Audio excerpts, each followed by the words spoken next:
Hey everyone, welcome back to my YouTube channel unique classes. तो आज हम देखने वाले हैं एसओएससी स्टूडेंट्स के लिए most important topics. Okay, most important topics देखने वाले हैं हम अपने एसओएससी के एंट्रेंस एग्ज़ाम के लिए, जो कि मेनली पूछे ही जा सकते हैं आपसे आपके एग्ज़ाम में। वो भी क्लास 11th के स्टूडेंट्स के लिए देखने वाले हैं एंड स्टेम के बच्चों के लिए, जिसमें कि मैं आपको पीसीबी यानी कि फिजिक्स केमिस्ट्री एंड बायोलॉजी के भी इंपॉर्टेंट टॉपिक्स बताऊंगी एंड पीसीएम यानी कि फिजिक्स केमिस्ट्री एंड मैथ्स के भी इंपॉर्टेंट टॉपिक्स बताऊंगी।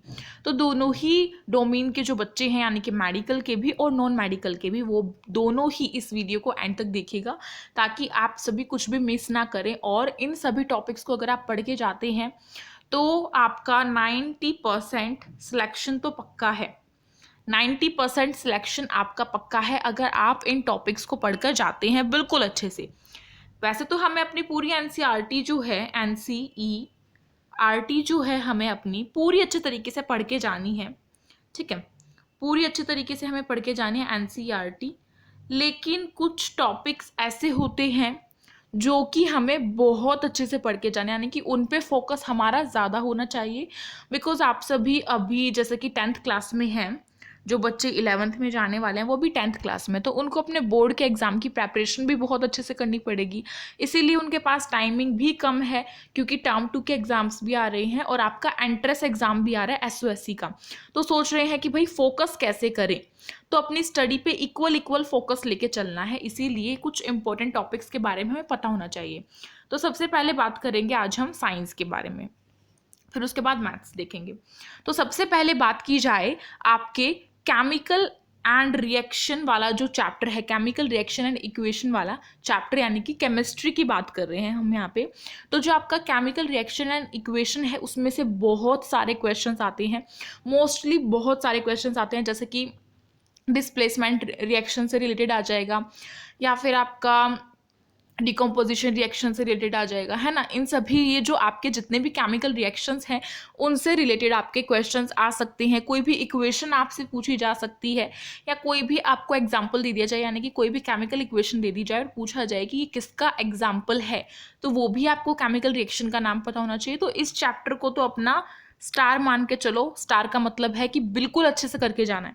जहाँ पे मैं स्टार लगा रही हूँ इसका मतलब most most most important chapter है आपके लिए, जो कि अगर आप करके जाते हैं तो 100% आपका जो एग्ज़ाम है वो अच्छा होगा। ठीक है, फिर नेक्स्ट बात करेंगे एसिड बेसिस एंड सोल्ट्स की। जो आपका एसिड बेसिस एंड सोल्ट्स है वो भी आपका बहुत इंपॉर्टेंट चैप्टर है। यानी कि केमिस्ट्री अगर मैं कहूँ तो पूरी की पूरी केमिस्ट्री आपकी बहुत इंपॉर्टेंट है फॉर मेडिकल स्टूडेंट्स भी और नॉन मेडिकल स्टूडेंट्स भी। और कहूँ तो नॉन मेडिकल स्टूडेंट्स के बच्चों के लिए केमिस्ट्री जो है वो ज़्यादा इंपॉर्टेंट है।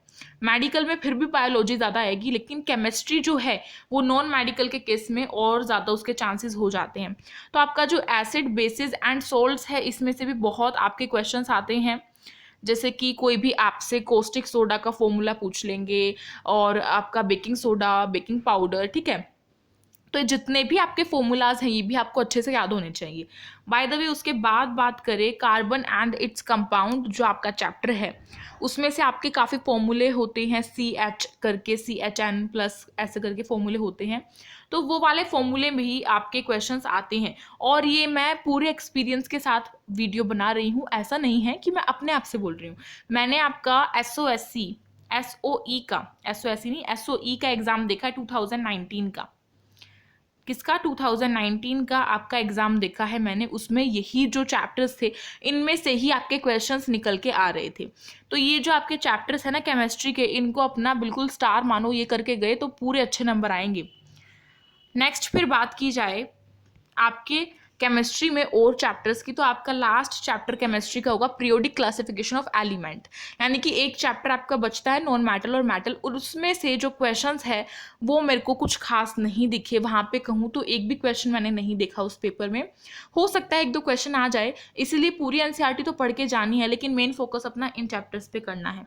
तो पीरियोडिक क्लासिफिकेशन ऑफ एलिमेंट्स जो आपका चैप्टर है ये भी आपको बहुत अच्छे से करके जाना है कि किस ग्रुप में कौन सा एलिमेंट है, किस पीरियड में कौन सा एलिमेंट है। ठीक है, इस तरीके से सारी चीज़ें आपको याद करके जानी है, और निकालना भी आना चाहिए आपको कि ग्रुप दे दिया और पीरियोडिक नाम दे दिया तो उसका नाम बताओ, एलिमेंट का नाम। इस तरीके से होते हैं questions.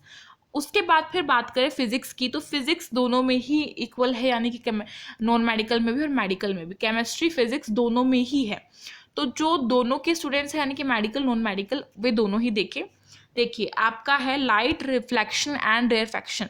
Light refraction and refraction जो आपका चैप्टर है ये भी बहुत इंपॉर्टेंट है, इससे भी क्वेश्चंस आपके देखने को मिलेंगे। आपको लाइट चैप्टर से काफ़ी सारे क्वेश्चंस आएंगे फिजिक्स में। फिर आपका eye, human eye and colourful world जो है, इसमें से भी आपके काफ़ी सारे क्वेश्चंस आएंगे फिजिक्स में। ये 3 चैप्टर ऐसे हैं, इलेक्ट्रिसिटी, लाइट एंड ह्यूमन आई वाले, ये 3 चैप्टर ऐसे हैं जो कि बहुत इंपॉर्टेंट हैं।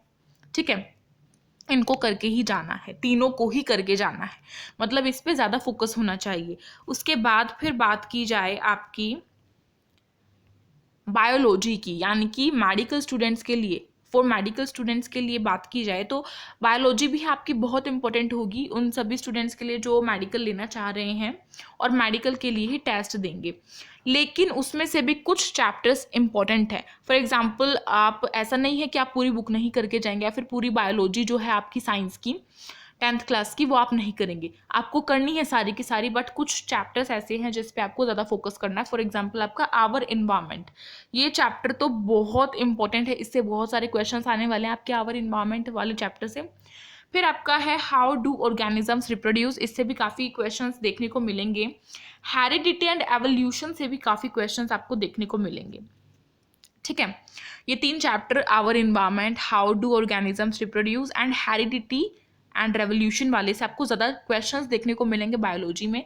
हो सकता है लाइफ प्रोसेस से भी आपको काफ़ी क्वेश्चन देखने को मिले, बट मैंने उस ईयर का पेपर देखा 2019 का, तो मुझे लाइफ प्रोसेस से कुछ खास क्वेश्चंस देखने को नहीं मिले। ठीक है, ये तीन चैप्टर हैं बेसिकली, ये आपको बहुत अच्छे से करके जाने हैं। एक एक चैप्टर आपको बहुत अच्छे से लाइन टू लाइन पढ़ के जाना है। Line to line means word to word, यानी कि एक भी वर्ड नहीं स्किप होना चाहिए बुक का। बुक भी पढ़िए, रेफरेंस खरीद रखिए, रेफरेंस भी पढ़िए। ठीक है, एसओई की अगर आपने बुक खरीद रखी वो भी पढ़िए। उसके बाद फिर अगर हम बात करें कि आपके मैथ्स में कौन कौन से इंपॉर्टेंट टॉपिक्स आने वाले हैं या फिर आ सकते हैं या फिर आपको करके जाने हैं, तो ये जो होगा मैथ्स का, ये है पीसीएम के लिए। जो बायोलॉजी था वो मेडिकल के लिए था, ये नॉन मेडिकल के लिए है, तो इसे भी आप एक बार देख सकते हैं। क्या है मैथ्स में? मैथ्स में आपको फर्स्ट ऑफ ऑल देखो, आपके जो टर्म 1 में आपके चैप्टर्स आए थे, टर्म 1 का मतलब मेरा ये है कि पहले के जो बुक के लगातार 5 चैप्टर होते हैं आपकी, स्टार्टिंग से लेके 1 2 3 4 5 तक के जो आपके चैप्टर्स होते हैं, उनमें से इतने क्वेश्चंस ना पूछकर जो हमारे एग्जामिनर है वो हमें लास्ट की बुक में से क्वेश्चंस पूछते हैं, यानी कि लास्ट के जो चैप्टर्स हैं, जैसे कि आपके 10 12 13 14 इस तरीके से हो गए, उसमें से। अब उसमें से भी कैसे, ऐसा नहीं है कि आप सभी थ्योरम को रट के जाएंगे, नहीं, जो भी आपके थ्योरम वाले क्वेश्चंस हैं उनके तो क्रॉस लगा दीजिए, उनको तो करना ही नहीं है। थ्योरम वाले क्वेश्चंस को बेसिकली थ्योरम की स्टेटमेंट पता होनी चाहिए और ये किस थ्योरम से वो पता होना चाहिए, लेकिन प्रूफ करना, ठीक है, वो सारी चीज़ें नहीं करनी है। अब बात की जाए चैप्टर के बारे में, तो आपका एरिया रिलेटेड टू सर्कल जो है, ये चैप्टर आपका बहुत इंपॉर्टेंट है। इसमें से क्वेश्चन आपको देखने को मिलेंगे, खास करके जो एरिया वाले चैप्टर होते हैं, जैसे कि सरफेस एरिया एंड वॉल्यूम वाला है, एरिया रिलेटेड टू सर्कल है, इनमें से आपको क्वेश्चन ज़्यादा देखने को मिलेंगे। तो एक तो बात हो गई ये। फिर नेक्स्ट है आपका अर्थमेटिक प्रोग्रेशन, जो आपका एपी वाला चैप्टर है, उसमें से भी आपको 2-3 क्वेश्चन तो देखने को मिलेंगे, 2 या 3 क्वेश्चंस आपको देखने को मिल सकते हैं अर्थमेटिक प्रोग्रेशन वाले चैप्टर से। तो इसको भी अच्छे से करके जाइएगा, किस तरीके से आपको ए एन की वैल्यू निकालनी है, फिर कोई भी एपी में जो भी टर्म दी हुई है उसकी वैल्यू किस तरीके से आनी चाहिए। एक ही फॉर्मूला है, बहुत ईजी है, ज़्यादा मुश्किल क्वेश्चन नहीं आएंगे अर्थमेटिक प्रोग्रेशन वाले चैप्टर से। फिर आपका सरफेस एरिया एंड वॉल्यूम आ जाता है, ये बहुत इंपॉर्टेंट है, इसको ज़रूर करके जाइएगा। इसमें से भी आपके काफ़ी सारे, कहूँ तो 4-5 क्वेश्चंस आपको इसमें से देखने को मिल सकते हैं या फिर उससे भी ज़्यादा। ठीक है, बहुत इंपॉर्टेंट चैप्टर है ये तो करके ही जाना है। फिर है आपका कोऑर्डिनेट ज्योमेट्री, जो आपका कोऑर्डिनेट ज्योमेट्री है ना, वो भी आपको बहुत अच्छे से करके जाना है। उसमें से भी आपको 2-3 क्वेश्चन देखने को ज़रूर ही मिलेंगे। तो जो ये चैप्टर्स यहाँ पे मैं आपको बता रही हूँ, ये तो करने ही है मैथ्स में, और जो बाकी बच गए हैं वो भी करने हैं। लेकिन जो आपके थ्योरम प्रूव करने वाली आती है या फिर जो आपका कंस्ट्रक्शन चैप्टर है, वो सब कट कर दीजिए, क्योंकि वो नहीं आने वाला। कंस्ट्रक्शन चैप्टर जो है, कंस्ट्रक्शन चैप्टर यानी कि चैप्टर नंबर जो आपका 11 है, ये नहीं आने वाला है। ठीक है, इसमें से क्योंकि इसमें ड्रॉ करने का है सारा कुछ, तो ड्राइंग वगैरह तो कुछ आने नहीं वाला है। फिर बात की जाए आपका इंट्रोडक्शन टू ट्रिग्नोमेट्री जो है, इंट्रोडक्शन टू ट्रिग्नोमेट्री, ये बहुत इंपॉर्टेंट चैप्टर है। साइन थीटा वाला, कोस थीटा वाला चैप्टर है ये। इसमें से काफ़ी सारे एमसीक्यूज आपको देखने को मिलेंगे। आई एम श्योर इसमें से 5-6 एमसीक्यूज ज़रूर आएंगे आपके पेपर में। उसके बाद है क्वाड्रेटिक इक्वेशन। क्वाड्रेटिक इक्वेशन में से भी आपके चैप्टर्स आ सकते, सॉरी क्वेश्चंस आ सकते हैं काफ़ी सारे। साथ ही साथ आपका जो रियल नंबर है, यानी कि चैप्टर नंबर जो आपका 1 है, उसमें से आपको मेनली क्या पूछा जाएगा, HCF, ठीक है, या LCM, ये 2 चीज़ें आपसे पूछी जा सकती है। HCF या फिर LCM आपसे पूछा जा सकता है रियल नंबर वाले चैप्टर में से। इसमें से मुश्किल से 1 या 2 क्वेश्चन आ सकता है, उससे ज़्यादा नहीं। तो ये वाला चैप्टर मैं ये नहीं कहूँगी कि बिल्कुल ही करके ही नहीं जाना है, ऐसा तो नहीं है, करके तो जाना है, लेकिन ऐसा भी ना हो कि आप इसी को करने में रह जाए और बाकी सारे आपके जितने भी चैप्टर्स हैं आप उन्हें स्किप कर दें, ठीक है। तो उसके बाद आपका है ट्रायंगल, और जैसे कि मैंने रियल नंबर वाला चैप्टर नंबर 1 मैंने कहा इतना इम्पोर्टेंट नहीं है, लेकिन थोड़ा बहुत है इम्पोर्टेंट। मतलब आपका 2-3 क्वेश्चंस आ सकते हैं, ज़्यादा नहीं, 1 या 2 क्वेश्चन आपके आ सकते हैं, और ट्रायंगल वाले चैप्टर से भी आपके 3-4 क्वेश्चंस बन सकते हैं। तो ये जो मैंने आपको यहाँ पे चैप्टर्स बताए, आई होप आप सभी इनको अच्छे से करके जाएंगे, और मेरी वीडियो आपको हेल्पफुल लगी होगी तो इसे लाइक कर दीजिएगा, शेयर कर दीजिएगा अपने फ्रेंड्स में, एंड न्यू है तो प्लीज़ माय चैनल सब्सक्राइब कीजिए हमारे चैनल को, और ज्वाइन कर लीजिए टेलीग्राम ग्रुप को। डिस्क्रिप्शन बॉक्स में आपको लिंक मिल जाएगी, ठीक है, फटाफट से जाके उसे ज्वाइन करो। और अगर ज्वाइन नहीं होता है तो मुझे कमेंट करके बताओ, क्योंकि कुछ प्रॉब्लम आई है लिंक में, शायद काफ़ी बच्चों से ज्वाइन नहीं हो रहा है, तो एक बार आप चेक करके मुझे बता सकते हैं अगर कोई भी प्रॉब्लम है तो आपको। और कोई भी क्वेरी हो SOSC से रिलेटेड, एग्जाम से रिलेटेड, तो आप मुझे कमेंट बॉक्स में पूछ सकते हैं, आपकी पूरी हेल्प की जाएगी। तो मिलते हैं एक न्यू वीडियो के साथ, तब तक के लिए thank you so much for watching this video. ऐसे ही पढ़ते रहिए, ऐसे ही मेहनत करते रहिए।